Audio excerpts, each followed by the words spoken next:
Hai,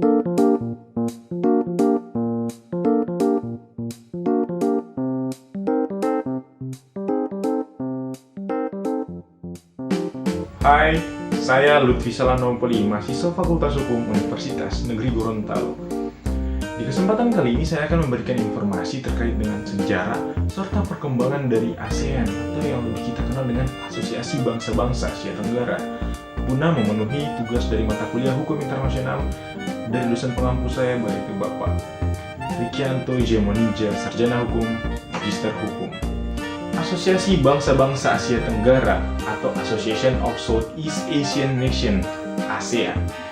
Ini didirikan pada tanggal 8 Agustus 1967 di Bangkok, Thailand oleh 5 negara anggota, yaitu Indonesia yang diwakili oleh Menteri Luar Negeri pada saat itu Bapak Adam Malik, dan Malaysia diwakili oleh Wakil Perdana Menteri merangkap Menteri Pertahanan dan Menteri Pembangunan Nasional Malaysia Tun Abdul Razak. Filipina diwakili oleh Menteri Luar Negeri Filipina Narcisson Amos. Singapura diwakili oleh Menteri Luar Negeri Singapura S. Rajatnam, dan Thailand oleh Menteri Luar Negeri Thailand Thanan Khoman. Dengan ditandatanganinya Deklarasi Bangkok, suatu organisasi kawasan yang diberi nama Asosiasi Bangsa-Bangsa Asia Tenggara atau Association of Southeast Asian Nation telah resmi berdiri. Kemudian pada tahun 1976, 5 negara anggota ASEAN itu juga menyepakati Traktat Persahabatan dan Kerjasama Treaty of Amity and Cooperation in Southeast Asia yang menjadi landasan bagi negara-negara ASEAN untuk hidup berdampingan secara damai.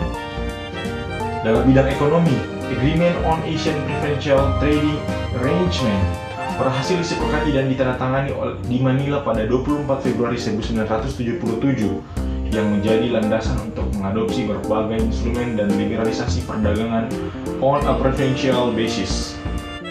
Di tahun 1984, Brunei Darussalam mendaftarkan diri sebagai anggota ASEAN, yang selanjutnya pada tahun 1995 Vietnam juga mendaftarkan diri untuk menjadi anggota ASEAN. Laos dan Myanmar bergabung pada tahun 1997 dan Kamboja bergabung di tahun 1999. Pada tahun 2011, Timor Leste mendaftarkan diri sebagai anggota ASEAN.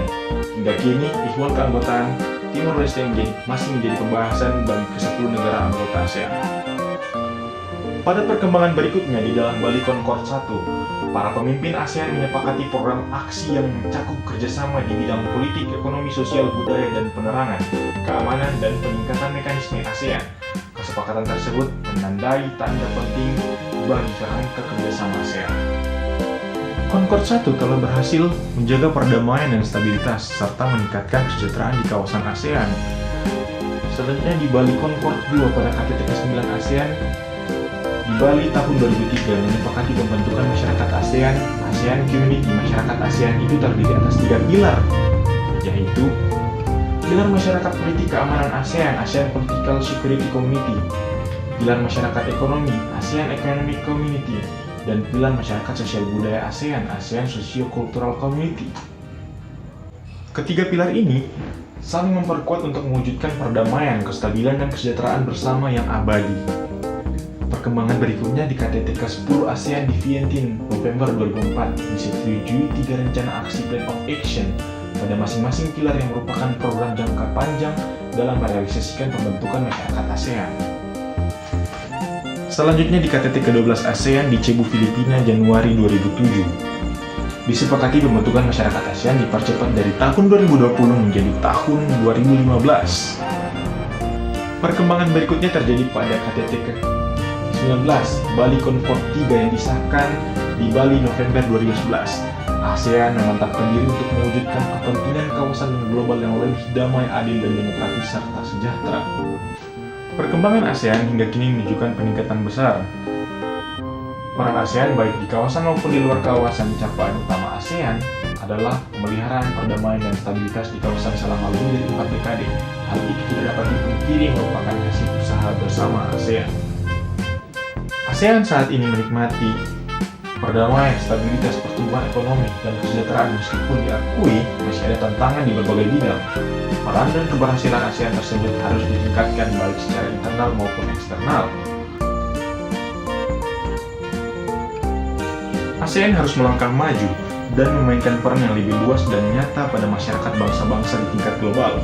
Hal itu dapat dicapai melalui kontribusi ASEAN dalam menyelesaikan permasalahan di tingkat regional maupun global. Baiklah, itulah informasi dari saya. Semoga bermanfaat untuk saudara-saudara sekalian yang menonton video kali ini. Saya Lutfi Salam Damopoli, saya pamit undur diri.